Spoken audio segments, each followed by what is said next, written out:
अस्सलाम वालेकुम दारा भाई। वालेकुम अस्सलाम। तो घर चला गया दारा भाई? घर चला गया? दिन में भी? जी नहीं। मजबूर हैं हम जैसे लोग। लेकिन मेरे बेटे के साथ ये मत करो। मुझे आपसे कुछ नहीं चाहिए, और तुम मुझसे अपनी बीवी से इतनी छोटी सी बात छुपा रहे हो।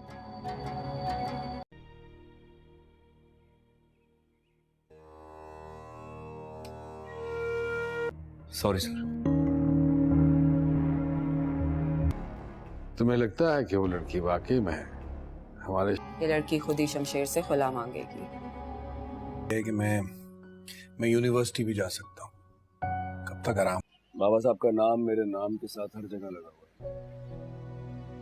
खुशी होगी अगर मैं तुम्हारी किसी काम आ सकूंगा। पता है क्या? तुम्हें ये सब बहुत मुश्किल लगता है ना? मुश्किल तो तुम्हारे लिए भी। वो तो जानता भी नहीं है कि मम्मी की तबीयत कितनी ज्यादा खराब। बहुत बहादुर समझता था, लेकिन डरा दिया था। शमशेर, आ जाएगा। मेरी जिंदगी तो तुमसे मिलने के बाद तकलीफ में ही गुजरी है। हमें उसे बता देना चाहिए। कितनी बार सुन अस्सलाम वालेकुम। पाकिस्तान ड्रामा वर्ल्ड में आप सबका वेलकम है। शमशेर की मां की तबीयत ख़राब हो जाती है, उसे हॉस्पिटल लेके आया जाता है। बाबा साहब को डॉक्टर कहते हैं कि आपकी बीवी की तबीयत नासाज है, हो सकता है उनके पास ज़्यादा वक्त ना बच सके।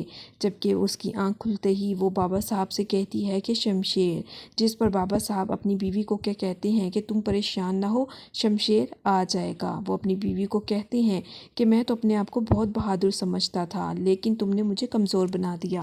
दूसरी तरफ महक को जॉब मिल गई है, वो अपनी जॉब पे जाती है और शमशेर ही उसे ड्रॉप करता है। जब उसे ड्रॉप कर रहा होता है उसी दिन उसका इंटरव्यू भी होता है। महक उसे जाते वक्त बेस्ट ऑफ लक कह के जाती है। ये सीन इस बात को बताता है कि शमशेर और महक के दरमियान दूरियां ख़त्म हो रही हैं।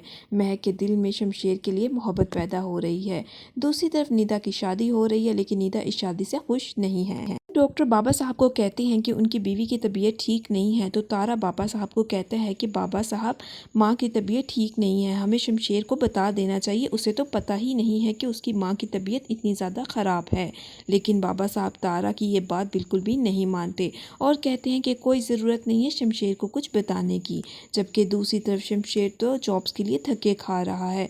वो एक जगह पे सेल्समैन का ऐड देख लेता है, हो सकता है कि अब वो सेल्समैन की जॉब करे। एपिसोड 25 में हम देखेंगे कि महक कोई भी मौका नहीं छोड़ती जिसमें शमशेर को खड़ी खड़ी सुना सके। एपिसोड 25 में भी महक शमशेर की बेहद बेइज्जती करती है और उसे हर मौके पे ये एहसास दिलाती है कि उसकी ज़िंदगी उसने तकलीफ़ तय बनाई है, उसकी वजह से उसको बहुत सी मुश्किलात का सामना करना पड़ा है।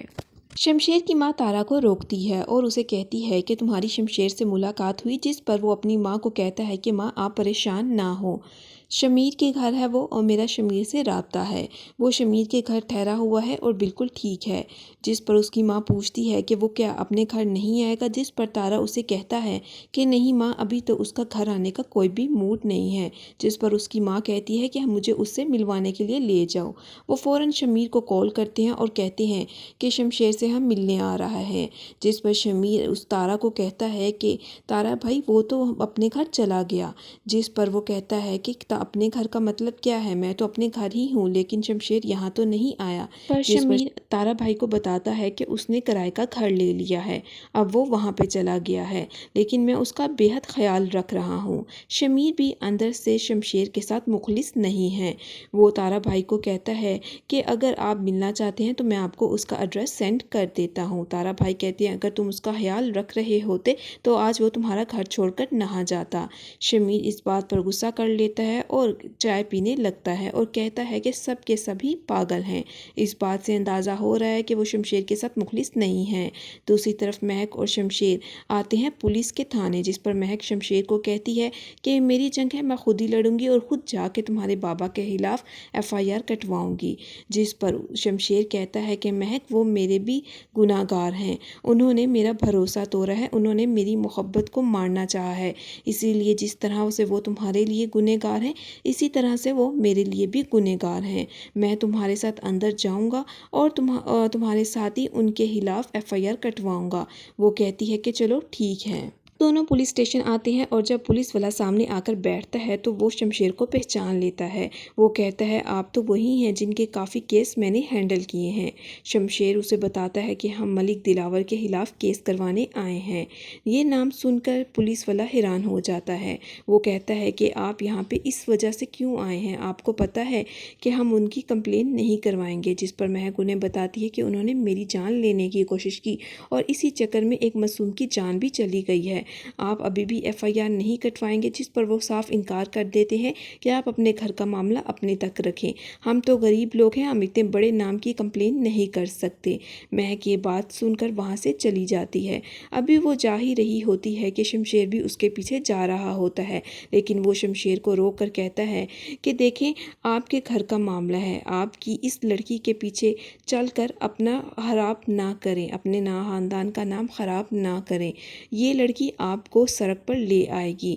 लेकिन शमशेर पुलिस वाले के ये बात बिल्कुल भी नहीं सुन पाता और उसको कहता है कि आप अपने काम से काम रखें। दूसरी तरफ बाबा साहब मीटिंग में होते हैं। उन्हें तो इस बात का पता ही नहीं होता कि उनका बेटा उनके खिलाफ क्या जंग लड़ रहा है। रिसेप्शन से उन्हें कॉल आती है और उनको ये बताया जाता है कि उनके लिए बेहद अर्जेंट कॉल है। बाबा साहब जब वो फ़ोन सुनते हैं तो आगे से पुलिस वाला उन्हें बताता है कि उनका बेटा शमशेर और उनकी बहू आई थी।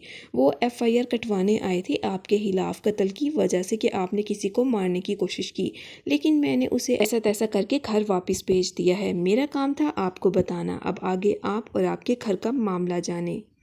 शमशेर ये कह रहा था कि वो इस कंप्लेन करने से बाज नहीं आएगा, वो किसी और थाने जाकर आपके खिलाफ कंप्लेन करेगा।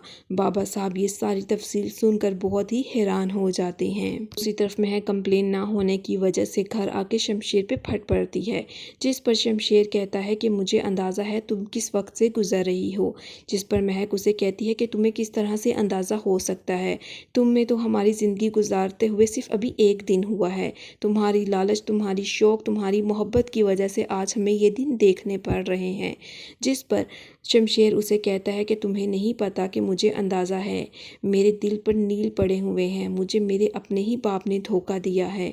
मुझे पता है कि किस तरह से इंसान ज़िंदगी गुजारता है इन मुश्किलों की वजह से। भी वो महक से बात कर ही रहा होता है कि शमशेर की माँ उसके घर आ जाती है। वो शमशेर को बेहद देखकर खुश होती है और कहती है कि शमशेर तुमने ये अपना क्या ख्याल बनाया हुआ है। उसी टाइम तारा को उसके बाप की कॉल आ जाती है तो बाबा साहब उसे सारी तफसील बताते हैं। बाबा साहब के कहने पर तारा उसे बाहर लेकर आता है और शमशेर को कहता है कि तुम पागल हो गए हो, तुम बाबा साहब के खिलाफ FIR कटवाने के लिए गए थे। मैं बाबा साहब को समझाऊंगा, तुम्हें और महक को वो घर रख लेंगे। जिस पर शमशेर कहता है कि वो घर किस तरह से रखेंगे, हम तो तुम लोगों के घर आना ही नहीं चाह रहे। जिस पर तारा कहता है कि तुम्हें नहीं पता दुनिया तुम पर कितनी छोटी है, तुम्हें नहीं पता कि बाबा साहब तुम्हारे साथ क्या कर सकते हैं। लेकिन शमशेर को कोई फ़र्क नहीं पड़ता। दूसरी तरफ शमशेर की माँ महक को कहती है कि वो तुमसे बेहद मोहब्बत करता है, लेकिन तुम उससे मोहब्बत नहीं करती, तुमने मुझे बताया था, तुम क्या चाहती हो मैं तुम्हें दूंगी। जिस पर महक उसे कहती है कि मैं कुछ नहीं चाहती, आपके बेटे ने पहले ही मेरी ज़िंदगी बहुत मुश्किल कर दी है। पर शमशेर की माँ उसे कहती है कि तुम कैसी लड़की हो, तुम्हारी वजह से वो इतनी तकलीफ़ में है लेकिन तुम्हारे माथे पे कोई बल ही नहीं। शमशेर की माँ को महक कहती है कि आपकी वजह से मेरी ज़िंदगी, मेरे ख़ानदान की ज़िंदगी ख़राब हुई, एक नहीं बल्कि कई दिनों से ख़राब है, हम लोग तकलीफ़ में हैं, लेकिन आपके माथे पे तो कभी भी बल नहीं आया।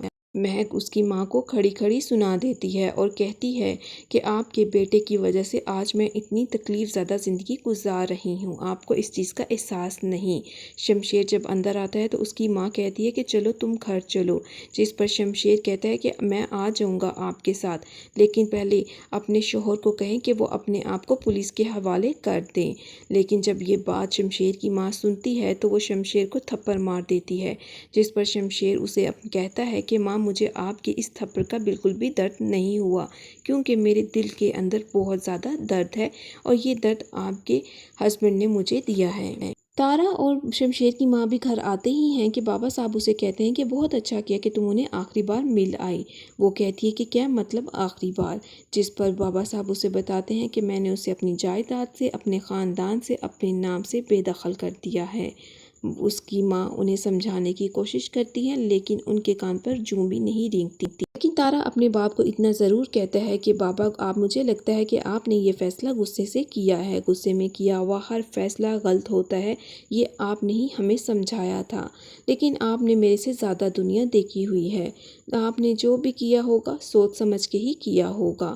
دوسری طرف تارا کو دیکھ کر اس کی بیوی اسے پوچھتی ہے کہ تمہارے چہرے پر 12 کیوں بج رہے ہیں، اور آج بابا صاحب نے گھر پہ لوئرز بھی بلائے ہوئے تھے، جس پر تارا اسے کہتا ہے کہ نہیں کچھ نہیں ہوا، جس پر اس کی بیوی کہتی ہے کہ تم گھر کی چھوٹی چھوٹی باتیں بھی میرے سے کیوں چھپاتے ہو۔ پھر تارا اسے ساری تفصیل بتا دیتا ہے کہ بابا صاحب نے شمشیر کو اپنی جائیداد سے اپنے خاندان سے بے دخل کر دیا ہے۔ یہ بات سن کر فروا بھی خاموش ہو جاتی ہے اور سوچتی ہے کہ بابا صاحب نے ایسا کیوں کیا۔ صبح مہک اخبار میں پڑھ لیتی ہے کہ شمشیر کے باپ نے شمشیر کو اپنی جائیداد سے اپنے نام سے اپنے خاندان سے بے دخل کر دیا ہے۔ ابھی وہ اپنے گھر پہ بات ہی کر رہی ہوتی ہے کہ فوراً کرایہ دار اپنے مزدوروں کو ساتھ لے کر آتا ہے۔ مہک دروازہ نہیں کھولتی، وہ کہتی ہے کہ میں اس وقت اکیلی ہوں، شام کو آئیے گا، جس پر کرایہ دار اسے بولتا ہے کہ میں نے تم لوگوں کو اپنا گھر کرائے پہ دیا ہے، کوئی تم لوگوں کو بیچا نہیں ہے کہ میں تم لوگوں کا ہر حکم مانوں، ابھی دروازہ کھولو۔ لیکن مہک دروازہ نہیں کھولتی۔ دوسری طرف شمشیر جاب کے انٹرویو کے لیے گیا ہوا ہے، لیکن وہ انٹرویو دینے کے لیے اس کے آفس چلا جاتا ہے جو باپ کے مخالف ہوتا ہے۔ جب اس کو پتہ چلتا ہے کہ شمشیر جو ملک دلاور کا بیٹا ہے وہ آیا ہے تو وہ جان بوجھ کر شمشیر کو 2 سے 3 گھنٹے انتظار کرواتا ہے، اور جب شمشیر کی باری آتی ہے تو اپنے آپ کو بزی شو کرتا ہے۔ جب شمشیر انٹرویو دینے لگتا ہے تو وہ اس کی بے حد بےزتی کرتا ہے اور اس کو ساری تفصیل بتاتا ہے کہ تمہارے باپ نے میرے ساتھ یہ سب کچھ کیا۔ وہ اس کو بے حد کھڑی کھڑی باتیں سناتا ہے، لیکن شمشیر سے یہ باتیں برداشت نہیں ہوتی۔ آخر کار اس کے میز پر پڑا ہوا پانی کا گلاس اس کے منہ پر مار دیتا ہے اور وہاں سے چلا جاتا ہے۔ دوسری طرف تارا اپنے باپ کے پاس آتا ہے اور اسے کہتا ہے کہ بابا صاحب آپ نے ایسا کیوں کیا، جس پر بابا صاحب اسے کہتے ہیں کہ یہ کرنا بہت ضروری تھا، کبھی کبھار اپنے خاندان اپنے نام کو بچانے کے لیے ایسے فیصلے لینے پڑتے ہیں۔ دوسری طرف صوفیہ بھی فروا کے پاس آتی ہے اور کہتی ہے کہ اتنا کچھ ہو گیا، آپ نے مجھے کچھ بتایا ہی نہیں، آپ تو بہت نارمل شو کروا رہی ہیں، جس پر فروا اسے کہتی ہے کہ تم صبر کے ساتھ کام لو، بابا صاحب کے منہ سے میں نے خود سنا ہے کہ جب وہ مہک سے خلا لے لے گا تو بابا صاحب خود اسے اس گھر میں لے آئیں گے، جس پر اس کی بہن کہتی ہے کہ آپ کو پتہ ہے کہ میں شمشیر سے کتنی محبت کرتی ہوں اور آپ ابھی بھی مجھے کہہ رہی ہیں کہ میں نارمل بیہیو کروں، آپ کے لیے سب کچھ نارمل ہوگا لیکن میرے لیے نہیں ہے۔ اس کی بہن اس کو سمجھانے کی بے حد کوشش کرتی ہے کہ تم جلد بازی میں کام نہ لو، شمشیر تمہارا ہی ہوگا۔ شمشیر جاب کے لیے دوبارہ انٹرویو دینے کی کوشش کر رہا ہوتا ہے کہ مہک اس سے پوچھتی ہے کہ میں جاب کرنا چاہتی ہوں، جس پر شمشیر اسے کہتے ہیں کہ میرے اعتراض سے تمہیں کیا فرق پڑتا ہے، جس پر مہک کہتی ہے کہ آپ کو میری جاب سے کیوں اعتراض ہے۔ یہ بات سن کر شمشیر اسے کہتا ہے کہ میں نے تمہیں صرف یہ کہا ہے کہ میرے اعتراض سے تمہیں کوئی فرق نہیں پڑنا چاہیے، لیکن میں نے یہ تو نہیں کہا کہ مجھے تمہارے جاب کرنے کے فیصلے سے اعتراض ہے، اگر تم جاب کرنا چاہتی ہو تو تمہاری زندگی ہے، تم جاب کر سکتی ہو۔ شمشیر مہک کو اس کے اپنے گھر چھوڑتا ہے۔ جب مہک کو اس کا باپ دیکھتا ہے تو بے حد خوش ہوتا ہے۔ مہک اپنا سر باپ کی جھولی میں رکھ لیتی ہے، جس پر اس کا باپ کہتا ہے کہ میں کچھ بھی نہیں بھولا، مجھے ابھی بھی یاد ہے کہ تم اپنے آنسو چھپانے کے لیے میرے سینے سے ساتھ لگ جاتی تھی۔ مہک کا باپ اسے کہتا ہے کہ تمہیں پتہ ہے کہ تمہارا باپ بہت کمزور ہے، جو اس راستے پہ مجھے چلنا چاہیے تھا وہ راستہ تم نے اختیار کیا اور وہ بھی اکیلے، جس پر مہک اپنے بابا کو کہتی ہے کہ بابا میں خوش ہوں، آپ میرے لیے پریشان نہ ہو، آپ نے مجھے سب کچھ دیا ہے، تعلیم سے آراستہ کیا ہے، آپ کی دی ہوئی تعلیم اور تربیت کی وجہ سے ہی میں اتنے سخت حالات کا مقابلہ کر سکی ہوں۔ پر اس کا باپ کہتا ہے کہ نہیں بیٹا، تمہارا قد میرے قد سے بہت اونچا ہو گیا ہے، جس پر مہک کہتی ہے کہ نہیں بابا، میں کچھ بھی کر لوں لیکن آپ کا قد ہمیشہ میرے قد سے بڑا ہی رہے گا، میں نے ان سب مشکلات کا سامنا صرف آپ کی دی ہوئی تعلیم اور تربیت کی وجہ سے ہی کیا ہے۔ اس کا باپ بہت پچھتاتا ہے کہ مہک میں تمہارے لیے جو کرنا چاہتا تھا نہیں کر سکا، میں مجبور تھا، جس پر مہک کہتی ہے کہ کوئی بات نہیں بابا، ایسا کچھ نہیں ہے۔ مہک ندا کے پاس آتی ہے اور اسے کہتی ہے کہ ندا تم خوش تو ہو، جس پر ندا کہتی ہے کہ ہاں میں خوش ہوں، میرے پورے گھر والے خوش ہیں، اسی لیے اب مجھے بھی تسلی ہے، اب سب کچھ بہت بدلا بدلا سا نظر آتا ہے۔ جس پر مہک اسے کہتی ہے کہ تم پریشان نہ ہو، احسن تمہارے ساتھ بہت اچھا رہے گا، تمہیں بہت خوش رہے گا۔ جس پر ندا کہتی ہے کہ آپی یہ بات آپ احسن کے لیے کیوں کر رہی ہیں، اس نے تو آپ کے ساتھ بہت برا کیا۔ جس پر ندا اسے کہتی ہے کہ اس نے جو کچھ کیا تھا مجبوری کے تحت کیا تھا، لیکن اب مجھے پتہ ہے کہ وہ تمہیں بے حد خوش رکھے گا۔ ہم تو صرف اپنے خاندانوں کی وجہ سے آپس میں ایک دوسرے سے منسلک تھے، لیکن نہ تو اسے مجھ میں کوئی انٹرسٹ تھا اور نہ ہی مجھے اس میں۔ دوسری طرف احسن کی ماں ابھی بھی اس بات پہ ضد لگا کے بیٹھی ہوئی ہے کہ یہ رشتہ توڑ دو۔ وہ اپنے میاں ریحان کو کہتی ہے کہ ریحان مجھے تو لگ رہا ہے کہ میرے موت کے دن کا پاس آ رہے ہیں، جس طرح یہ شادی پاس آ رہی ہے۔ ریحان کہتا ہے کہ یہ شادی تو ہر حال میں ہو کر رہے گی۔ یہ بات سن کر اس کی بیوی کہتی ہے کہ آپ کیا چاہتے ہیں کہ میں مر جاؤں؟ میں نہیں چاہتی کہ یہ شادی ہو، لیکن ریحان کہتا ہے کہ ہم ایسا کچھ بھی نہیں چاہتے، لیکن ردا اب اس گھر کی بہو ہے نہیں بلکہ بیٹی رہے گی۔ دوسری طرف بابا صاحب اپنے کمرے میں آتے ہیں تو دیکھتے ہیں کہ شمشیر کی ماں نے اپنے ہاتھ میں شمشیر کی تصویر لی ہوئی ہے۔ وہ اس کو کہتے ہیں کہ دیکھو تم نے ابھی تک شمشیر کو نہیں بھولی، لیکن تمہارا بیٹا اب تمہیں لوگوں کو بھول گیا ہے، تم اس وقت تک اس کی تصویر اپنے ہاتھ میں لے کر بیٹھی ہوئی ہو۔ وہ اس کی ماں کوئی بھی جواب نہیں دیتی، اس کو جب ہلاتے ہیں تو وہ بے ہوش ہو گئی ہوتی ہیں۔ اگر آپ کو یہ میری ویڈیو پسند آئی ہو تو کائنڈلی میرے چینل کو لائک اور سبسکرائب کرنا مت بھولیے گا۔